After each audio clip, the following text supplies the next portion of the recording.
نصلي ونسلم على رسوله الكريم اما بعد فاعوذ بالله من الشيطان الرجيم بسم الله الرحمن الرحيم قال الله تعالى في القرآن المجيد والفرقان الحميد إنا أنزلناه في ليلة القدر صدق الله العظيم ان اللہ وملائکتہ یصلون علی النبی یا ایھا الذین آمنوا صلوا علیہ وسلموا تسلیما اللہم صل علی سیدنا ومولانا محمد وعلی آل سیدنا ومولانا محمد وبارک وسلم وصلی علیہ رب اشرح لی صدری ویسر لی امری واحلل عقدۃ من لسانی یفقہوا قولی۔ اللہ جل مجدہ کی حمد و ثنا اور حضور نبی مکرم رؤوف الرحیم علیہ الصلاۃ والتسلیم کی ذات والا صفات پر ہدیہ درود و سلام پیش کرنے کے بعد دعا ہے اللہ تعالیٰ میری اور آپ کی حاضری قبول فرمائے۔ معزز سامعین، ناظرین اور حاضرین، جیسا کہ آپ سب کو معلوم ہے کہ آج 20 رمضان المبارک ہے اور آج کا روزہ افطار کرتے ہی ہم سب اس رمضان کے آخری عشرے میں داخل ہو جائیں گے۔ جیسے ہی روزہ افطار کریں گے تو 21 رمضان شروع ہو جائے گا۔ ماہ رمضان کا جو آخری عشرہ ہے یہ اپنی فضیلت اور اہمیت کے لحاظ سے بڑا ہی اہم عشرہ ہے۔ اس عشرے کے دو بنیادی جو عبادات ہیں یا اہم امور ہیں وہ ایک اعتکاف ہے اور دوسرا لیلۃ القدر کی تلاش ہے۔ یہ آخری عشرے کی دو عظیم اعتکاف کرنا اور لیلۃ القدر کا قیام کرنا دو عظیم عبادات ہیں اور دو اہم امور ہیں۔ اسی حوالے سے چند باتیں آپ کے گوش گزار کروں گا۔ سب سے پہلے اعتکاف کے حوالے سے چند باتیں۔ اعتکاف کسے کہتے ہیں؟ اعتکاف کا لفظی معنی ہوتا ہے کسی جگہ پر جم کر بیٹھ جانا، چپک کر بیٹھ جانا، دھرنا دینا، جسے ہماری سادہ زبان میں جسے کہتے ہیں نا دھرنا دے دیا ہے فلاں شخص نے، تو اس کو کہتے ہیں اعتکاف، دھرنا دینا، بیٹھ جانا ایک جگہ پہ۔ تو اعتکاف سے مراد یہ ہے کہ علائق دنیا سے بے فکر ہو کر چند دنوں کے لیے اللہ تعالیٰ کے در پر آ کر بیٹھ جانا اور جم کر بیٹھ جانا، اللہ کے دروازے پہ بیٹھ جانا، اس کو کہتے ہیں اعتکاف۔ عن ابی ہریرہ رضی اللہ تعالی عنہ، حضرت ابو ہریرہ سے روایت ہے، قال کان النبی صلی اللہ علیہ وآلہ وسلم، کہتے ہیں کہ حضور صلی اللہ علیہ وآلہ وسلم یعتکف فی کل رمضان، حضور صلی اللہ علیہ وسلم ہر رمضان میں اعتکاف کرتے تھے، عشرۃ ایام، 10 دن۔ حضور صلی اللہ علیہ وسلم کی زندگی میں جتنے بھی رمضان آئے ہیں تو ہر رمضان میں حضور صلی اللہ علیہ وآلہ وسلم اعتکاف کیا کرتے تھے۔ کتنے دن؟ 10 دن۔ فلما کان العام الذی قبض فیہ، لیکن وہ سال جس سال حضور صلی اللہ علیہ وآلہ وسلم کا وصال ہوا، اعتکف 20 یوما، اس سال حضور نے 20 دن اعتکاف کیا۔ اور اعتکاف سنت ہے گو کہ، لیکن اس پر حضور صلی اللہ علیہ وسلم اتنی پابندی سے عمل کرتے تھے کہ صحابہ بیان کرتے ہیں کہ 1 سال حضور کا اعتکاف رہ گیا تھا، تو اگلے سال حضور نے شعبان کے ایک عشرے میں پھر اس کی جگہ پہ اعتکاف کیا تھا۔ یعنی جو 1 سال حضور کا رمضان میں اعتکاف رہ گیا تھا تو حضور نے اس کو بھی قضا کیا اور شعبان کے عشرہ میں اس کا اعتکاف کیا۔ تو اس باقاعدگی کے ساتھ آپ صلی اللہ علیہ وآلہ وسلم اس کا اہتمام کرتے تھے۔ پھر آخری عشرہ جو ہے اس میں حضور صلی اللہ علیہ وسلم کس قدر مستعد ہو جاتے اور کس قدر تیار ہو جاتے اور آپ کی عبادت کا شوق اس آخری عشرہ میں بڑھ جاتا۔ اور یہ سادہ سی بات ہے کہ جب ماہ رمضان ختم ہو رہا ہے پھر سال بعد یہ آئے گا، اور مجھے اور آپ کو کسی کو کوئی علم نہیں ہے کہ اگلے سال ہم میں سے کس کو یہ رمضان، آنے والا رمضان نصیب ہوگا یا نہیں ہوگا۔ ویسے تو ہمیں اس کے بھی بقیہ ایام کا کوئی پتہ نہیں ہے، زندگی اور موت کی تو حقیقت اتنی ہی سی ہے۔ حضور صلی اللہ علیہ وسلم مسجد نبوی میں تشریف لائے تو صحابہ موت پر بات کر رہے تھے، تو ایک نے کہا کہ ابھی ہم نے ظہر کی نماز پڑھی ہے، کوئی پتہ نہیں عصر کی پڑھیں گے کہ نہیں پڑھیں گے۔ تو کسی نے کہا کہ ابھی عصر کی نماز پڑھیں گے، پتہ نہیں مغرب کی پڑھیں گے کہ نہیں پڑھیں گے۔ تو حضور صلی اللہ علیہ وسلم نے کہا کہ تم یہ بات کرتے ہو؟ حضور نے فرمایا میں تو یہ کہتا ہوں کہ ایک طرف سلام پھیرا ہے، پتہ نہیں دوسری طرف سلام پھیریں گے کہ نہیں پھیریں گے۔ یعنی موت تو اتنی قریب ہے انسان کے۔ تو جب انسان کو اس چیز کا علم ہو اور اندازہ ہو کہ اگلے سال تو کوئی ہمارے پاس گارنٹی نہیں ہے،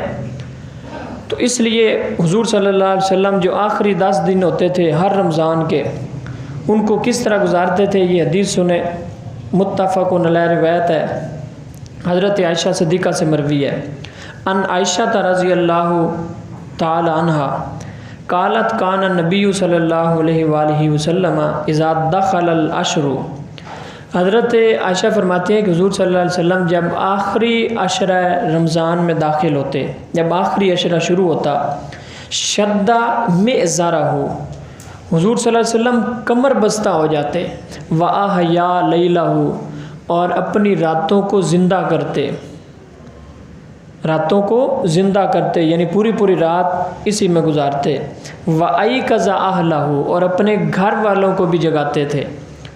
کہ آخری عشرے میں حضور کا یہ معمول تھا، کمر بستہ ہو جاتے، اور یہ جو 10 راتیں ہیں ان میں حضور صلی اللہ علیہ وآلہ وسلم راتوں کو زندہ کرتے، قیام کرتے، قرآن مجید کی تلاوت کرتے، اور اپنے گھر والوں کو بھی ان 10 راتوں میں جگاتے۔ تو یہ بڑی ہی قیمتی 10 دن اور 10 راتیں شروع ہونے والی ہیں۔ اسی طرح پھر ایک اور حدیث ہے حضرت عائشہ سے ہی ہے، ان عائشہ رضی اللہ تعالی عنہا، حضرت عائشہ کہتی ہیں کان رسول اللہ صلی اللہ علیہ وآلہ وسلم یجتہد فی العشر الاواخر، کہتے ہیں کہ حضور صلی اللہ علیہ وسلم رمضان کے آخری عشرے میں، یجتہد کہتے ہیں جہد کرنا، مشقت کرنا، محنت کرنا، جد و جہد ہم لفظ بولتے ہیں، یجتہد فی العشر الاواخر، کہ حضور صلی اللہ علیہ وسلم رمضان کے آخری عشرے میں جتنی جد و جہد کرتے تھے اور جس قدر آپ اس میں کوشش کرتے تھے، ما لا یجتہد فی عشر، اس کے علاوہ باقی 2 عشروں میں حضور صلی اللہ علیہ وسلم کی اتنی محنت نہیں ہوا کرتی تھی۔ یعنی اب تو رمضان ختم ہونے کے قریب آ گیا ہے اور گنتی کے چند دن ہیں، اور انہی 10 دنوں میں آگے لیلۃ القدر کے بارے میں بھی حدیث میں آپ کے سامنے رکھوں گا،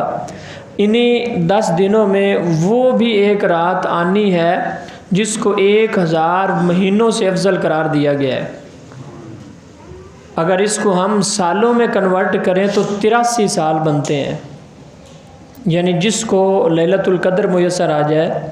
اور وہ لیلۃ القدر میں قیام کر لے، اس رات اللہ کی عبادت کر لے، تو گویا کہ اس نے اس ایک رات کو نہیں بلکہ 1000 مہینوں کا قیام کیا ہے۔ تو وہ رات بھی چونکہ اسی آخری عشرے میں ہے، اور اگر وہ اس میں نہ بھی ہو تو پورا مہینہ اللہ تعالیٰ کی رحمتوں کے حصار میں جس طرح رہتا ہے، تو اب وہ دن ختم ہونے والے ہیں۔ وہ اللہ تعالیٰ نے جو انسان کی بخشش کے سارے سامان پیدا کر دیے ہوئے ہیں اس ماہ مقدس میں، کہ انسان کی بخشش کے اللہ نے سارے بہانے بنا دیے ہیں۔ اللہ فرماتا ہے کہ میں شیاطین کو جکڑ دیتا ہوں، جہنم کے دروازے سارے بند کر دیتا ہوں، اور جنت کے دروازے کھول دیتا ہوں، اور ہر رات اللہ آسمان دنیا پہ آ کے اپنے بندوں کو آواز لگاتا ہے کہ ہے کوئی مجھ سے مانگنے والا، میں اس کو عطا کروں۔ تو یہ تو ایسا مہینہ ہے۔ تو حضرت عائشہ کہتی ہیں کہ یجتہد فی العشر الاواخر ما لا یجتہد فی غیرہ، کہ حضور صلی اللہ علیہ وسلم اس آخری عشرے میں جس قدر کمر بستہ ہو جاتے تھے، جس قدر کوشش کرتے تھے، وہ کسی اور مہینے میں کسی اور عشرے میں پہلے 2 عشروں میں اس طرح سے نہیں کرتے تھے۔ اسی طرح حضرت علی سے ایک روایت مروی ہے، ان علی ان النبی صلی اللہ علیہ وآلہ وسلم، حضرت علی کہتے ہیں کہ حضور صلی اللہ علیہ وآلہ وسلم کانا یوقظو اہلہ فی العشر الاواخر من رمضان، کہ حضور صلی اللہ علیہ وسلم اپنے گھر والوں کو رمضان کے آخری عشرے میں جگایا کرتے تھے۔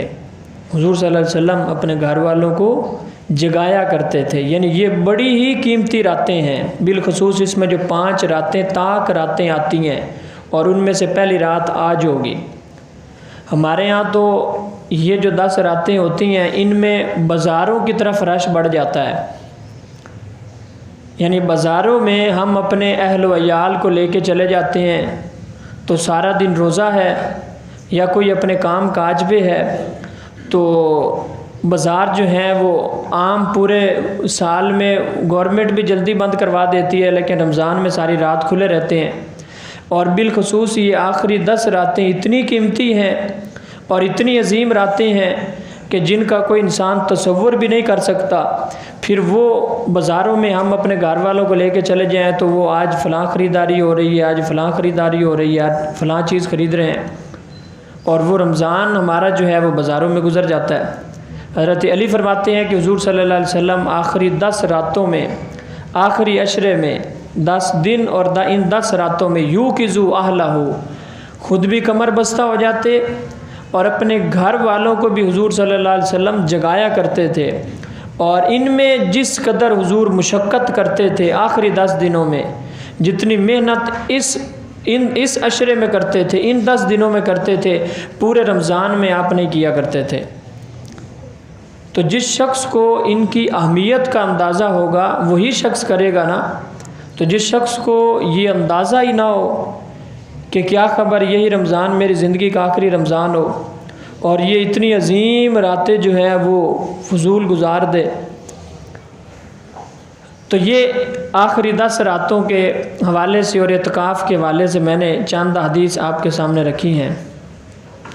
اب اعتکاف کا بنیادی مقاصد اور چند اس کے اہم مسائل اور پھر اس کا اصل مقصد کیا ہے، اس حوالے سے، اور پھر لیلۃ القدر میں جو ہم بعض غفلتیں کرتے ہیں تو وہ چند چیزیں آپ کے سامنے رکھتا ہوں۔ تو ایک چیز تو یہ ذہن میں رکھیں، ایک تو ہے سنت اعتکاف،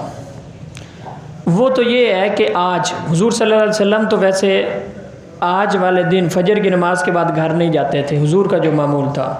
جب 20 رمضان آتا تھا تو حضور مسجد میں آتے تھے، 20 رمضان کو فجر کی نماز پڑھتے تھے، وہیں پہ اعتکاف بیٹھ جاتے تھے۔ تو ویسے شرعی طور پہ تو حکم یہ ہے کہ آج 20 رمضان کو، یعنی 21 رمضان شروع ہونے سے پہلے ہمارے یہاں عمومی طور پہ لوگ عصر کی نماز کے بعد آتے ہیں کہ عصر کی نماز پڑھنے کے لیے آتے ہیں، پھر وہیں بیٹھ جاتے ہیں، لیکن حضور کا معمول یہ نہیں تھا۔ آپ مسجد میں تشریف لاتے 20 رمضان کو فجر کی نماز کے وقت، فجر کی نماز پڑھتے اور پھر وہیں پہ بیٹھ جاتے۔ اس ٹائم سے لے کر جب تک اگلا چاند نظر نہیں آ جاتا شوال کا، تو یہ تو ہے سنت اعتکاف۔ اس کا تو ایک الگ اپنا پروٹوکول ہے، اپنی پابندیاں ہیں، اور یہ وہ اعتکاف ہے کہ میں نے کہا کہ اس پر حضور اتنی آپ نے اس پر ہمیشگی اختیار کی ہے کہ 1 سال بھی اس کو مس نہیں کیا، اور جب حضور کے وصال کا سال تھا تو اس سال آپ نے 20 دن اعتکاف کیا، اور 1 سال آپ کا اعتکاف درمیان میں مس ہو گیا تھا۔ تو صحابہ کہتے ہیں پھر حضور صلی اللہ علیہ وسلم نے اگلے سال ماہ شعبان میں 10 دن اعتکاف کیا تھا۔ یہ تو وہ سنت اعتکاف ہے۔ اگر کوئی شخص سنجیدہ طریقے سے اور سمجھدار جو شخص ہیں وہ اگر اعتکاف کرتے ہیں یا ان کے پاس موقع ہے، کوئی ایسی مجبوری نہیں ہے اور کوئی جاب ایسی نہیں کرتے جہاں پہ یا چھٹی لے سکتے ہیں، کوئی ایسی پابندی نہیں ہے، تو یہ اعتکاف کم از کم ان لوگوں کو ضرور کرنا چاہیے۔ دوسری بات، اگر ہم یہ والا سنت اعتکاف نہیں کر سکتے کسی بھی مجبوری کی وجہ سے، تو اس کی ایک اور صورت بھی ہے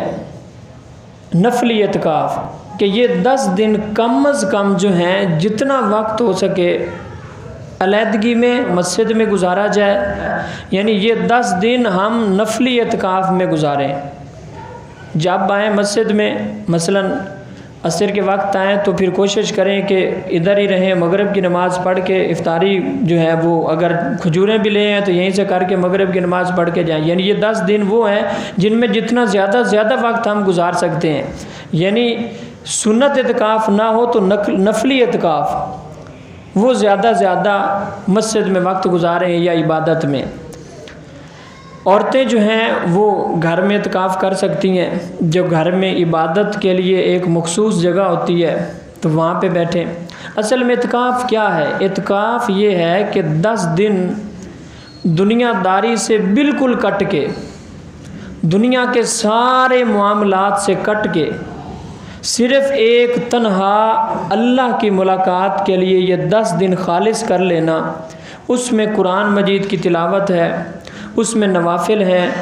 اس میں دعا ہے، اس میں اللہ سے گفت و شنید ہے، اس میں اپنی سابقہ گناہوں پر ندامت ہے، اس میں مراقبہ ہے، اس میں اپنی پچھلی زندگی کا پورا انسان اپنا محاسبہ کرے کہ اتنا لمبا عرصہ میں نے گزارا ہے تو اس میں میں نے کس قدر میں نے ضائع کی ہے زندگی، اور میں نے لمحے برباد کیے ہیں، ان سے توبہ کرے اور یکسو ہو جائے۔ یہ ہے اعتکاف۔ عورتیں جو ہیں گھر میں اعتکاف کر سکتی ہیں کسی ایک خاص جگہ پہ۔ چند چیزیں ہیں، پھر وہ لوگ جو اعتکاف بیٹھے ہیں، ہمارے ہاں آج اعتکاف کو بھی پکنک کے طور پہ عام بعض مساجد میں بنا دیا گیا۔ ہمارے ہاں نوجوانوں میں بعض کا رجحان تو ہوتا ہے کہ خوشی میں اور آ کے بیٹھ جاتے ہیں، لیکن جو اعتکاف کی اصل روح ہے وہ برقرار نہیں رہتی۔ اس میں پھر سارا دن سوئے رہے مسجد میں، اور ساری رات جو ہے وہ افطاری کے بعد اور تراویح کے بعد کھانے کھاتے رہیں اور آپس میں بیٹھ کے گپیں ہانکتے رہیں، اور ساری رات اس طرح گزر جائے اور صبح فجر کی نماز پڑھے اور سو جائے، اللہ خیر صلی اللہ۔ تو یہ تو اعتکاف کی روح ختم ہو گئی ہے۔ یعنی ان چیزوں کا اعتکاف اگر بیٹھنا ہے تو پھر اس کی اصل روح کے ساتھ بیٹھنا چاہیے۔ ایک دوسرے سے کلام بالکل نہیں ہونا چاہیے، خالص 10 دن اللہ تعالیٰ کے ساتھ بات اور گفت و شنید، کہ 10 دن یہ کہ اللہ کے ساتھ ہم نے کس طرح بات کرنی ہے اور اللہ سے کس طرح مکالمہ کرنا ہے۔ تو جب اعتکاف گاہ پکنک بن جاتی ہے اور اعتکاف وہ اس طرح سے جو اس کے اصل روح ہے وہ ختم ہو جاتی ہے تو پھر اس کے ثمرات بھی نہیں آتے۔ معتکف کو چاہیے کہ فرضی نمازوں کا اہتمام کرے، اس کے ساتھ ساتھ جتنی بھی سنتیں ہیں ان کا اہتمام کرے۔ پھر جو نفلی نمازیں ہیں جن کا حضور تو پورے سال میں اہتمام کیا کرتے تھے، لیکن جو بندہ اعتکاف بیٹھا ہے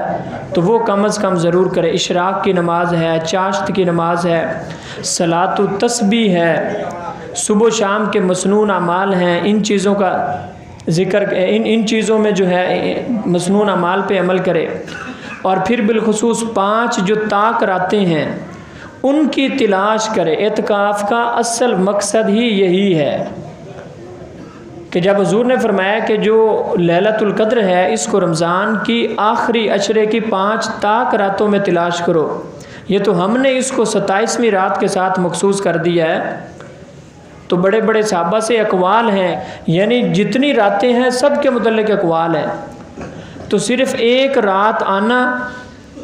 اور اس کو مخصوص کر لینا لیلۃ القدر کے ساتھ، اور باقی 4 راتیں جو ہیں ان کو اسی طرح پھر لاپرواہی میں گزار دینا، تو یہ حضور صلی اللہ علیہ وسلم نے تو ایسا نہیں کہا۔ حضور نے کہا کہ آخری 5 راتوں میں اس کو تلاش کرو۔ یہی اصل مقصد جو ہے وہ اعتکاف کا اصل مقصد یہ بھی ہے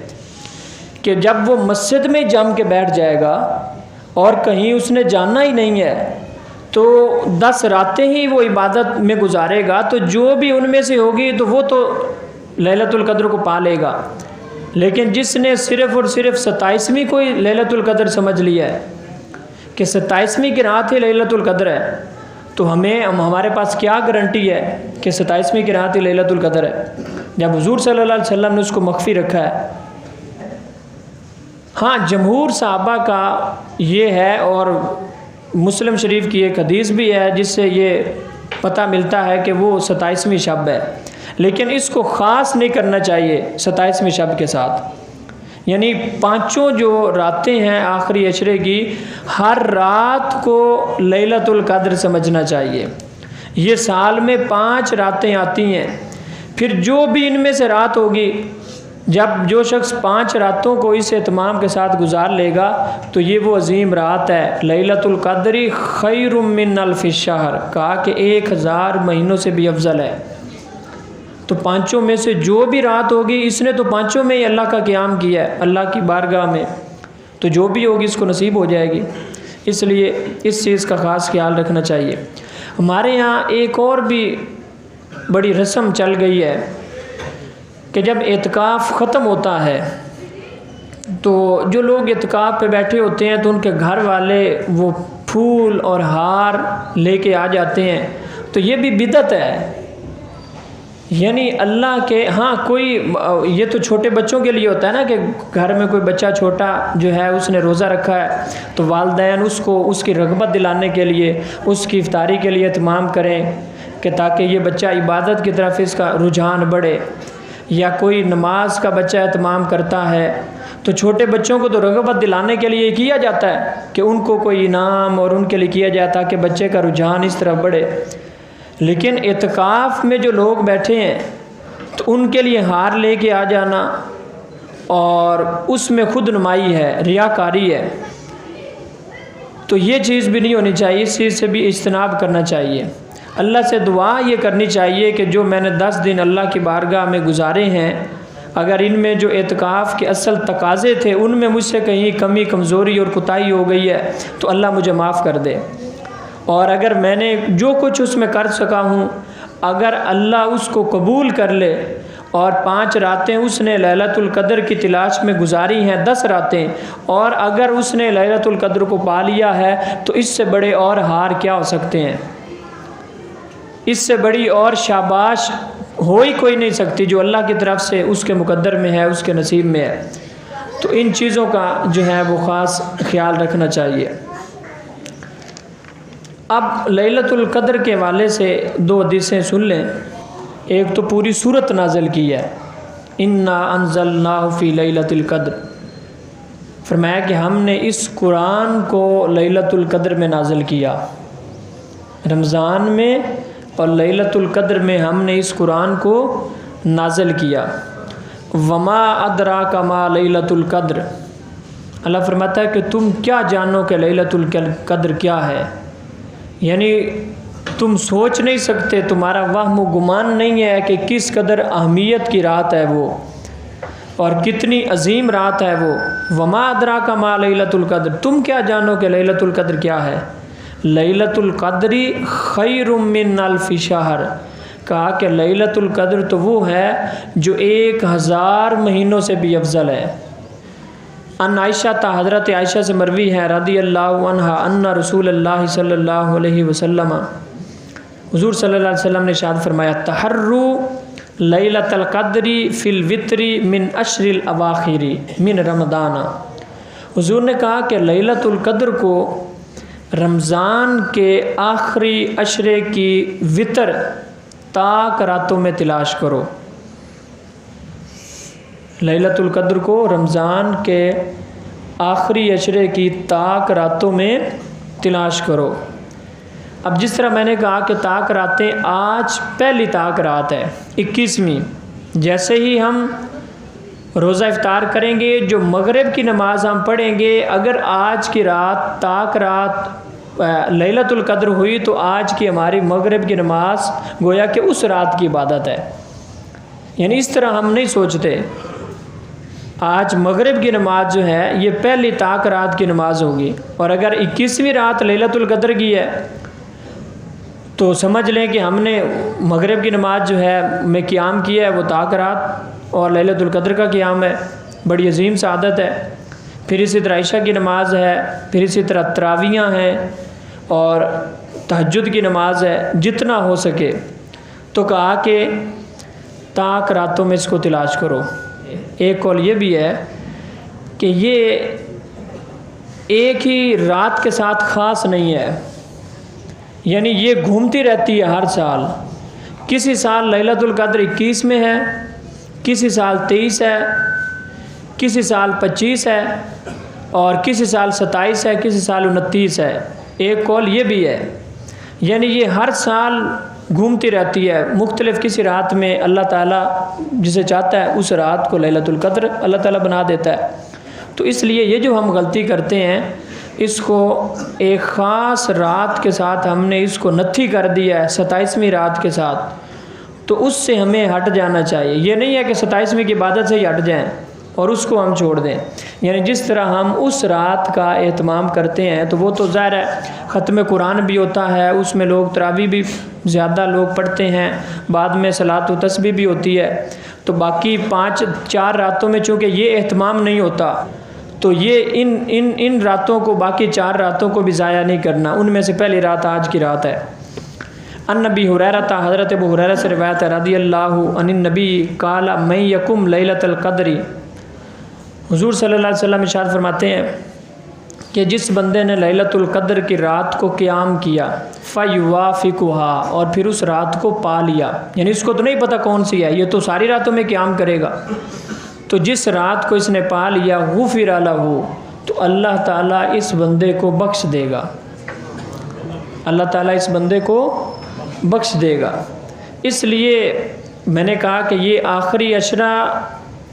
آتا ہے تو یہ ایک طرح سے رمضان کا، ہم میں سے کسی کی زندگی کا یا بعضوں کی زندگی کا رمضان کا آخری عشرہ بھی ہو سکتا ہے، یا ہماری زندگی کی آخری لیلۃ القدر بھی ہو سکتی ہے۔ تو اس لیے حضرت عائشہ فرماتی ہیں کہ جب بھی ماہ رمضان کا آخری عشرہ آتا تھا، حضور کمر بستہ ہو جاتے تھے اور راتوں کو زندہ کرتے تھے اور اپنے گھر والوں کو بھی جگاتے تھے، اور ہم اس کے الٹ کرتے ہیں، ہم آخری 10 راتیں بازاروں میں گزار دیتے ہیں، خود بھی بازاروں میں چلے جاتے ہیں اور گھر والوں کو بھی لے کے بازاروں میں چلے جاتے ہیں، اور وہاں پہ تل دھرنے کی جگہ نہیں ہوتی۔ جن راتوں میں مسجدیں آباد ہونی چاہیے تھی، ان راتوں میں بازار جو ہیں وہ آباد ہو جاتے ہیں۔ مسجدوں کی آباد کاری تو نمازیوں سے ہے، مسجد کی آباد کاری کسی اور چیز سے نہیں ہے۔ یہ قیمتی قالین ہم بچھا دیں، ہر سال مسجدوں میں قیمتی قالین، لوگ مسجد کے ساتھ محبت ہے، نئے قالین بچھاتے ہیں، قیمتی ٹائلیں اور پتھر لگا دیتے ہیں، اور مہنگے مہنگے فانوس پتہ نہیں کہاں سے لا کے لٹکا دیتے ہیں، اتنی لائٹنگ کرتے ہیں۔ یہ ساری چیزیں اپنی جگہ پہ ٹھیک ہیں، لیکن مسجد کی آباد کاری ان چیزوں سے نہیں ہے، مسجد کی آباد کاری نمازیوں سے ہے۔ اس لیے تو علامہ اقبال کہتے ہیں میں نہ خوش و بیزار ہوں مرمر کی سلوں سے، میرے لیے مٹی کا حرم اور بنا دو۔ تو اس لیے یہ 10 دن مسجدوں کی رونق کے ہیں، مسجدوں کو آباد کرنے کے ہیں، بازاروں کو آباد کرنے کے نہیں ہیں۔ اب آخری ایک حدیث سنیں، ان عائشہ، حضرت عائشہ سے روایت ہے، قالت قلت یا رسول اللہ، کہتی ہیں کہ میں نے حضور صلی اللہ علیہ وسلم سے کہا، ارأیت ان علمت ای لیلۃ القدر، میں نے حضور سے پوچھا کہ یا رسول اللہ اگر مجھے علم ہو جائے کہ یہ رات لیلۃ القدر کی رات ہے، میں لیلۃ القدر کو پالوں، ما اقول، تو میں اللہ سے کیا مانگوں، فیہا، اللہ سے میں اس رات میں کیا مانگوں، قال قولی، حضور نے کہا کہ تم نے یہ دعا کرنی ہے، اللہم انک عفو کریم، یا اللہ تو بہت معاف کرنے والا ہے، یا اللہ تو بہت کرم کرنے والا ہے، تحب العفو، اور تو معافی کو، توبہ کو پسند کرتا ہے، فاعف عنی، مجھے معاف کر دے۔ یہ لیلۃ القدر کی خاص دعا ہے جو حضور صلی اللہ علیہ وسلم نے حضرت عائشہ کو سکھائی ہے، اللہم انک عفو کریم، یا اللہ تو بہت معاف کرنے والا ہے، تو بہت کریم ہے، کرم کرنے والا ہے، تحب العفو، تو معافی کو پسند کرتا ہے، توبہ کو پسند کرتا ہے،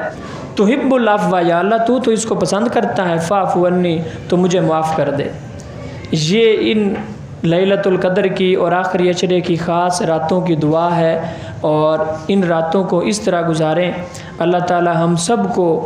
اس ماہ مقدس کی جو لیلۃ القدر ہے وہ نصیب کرے، اور اس کی برکتیں اور رحمتیں ہمارے شامل حال فرمائے۔ وآخر دعوانا الحمدللہ رب العالمین۔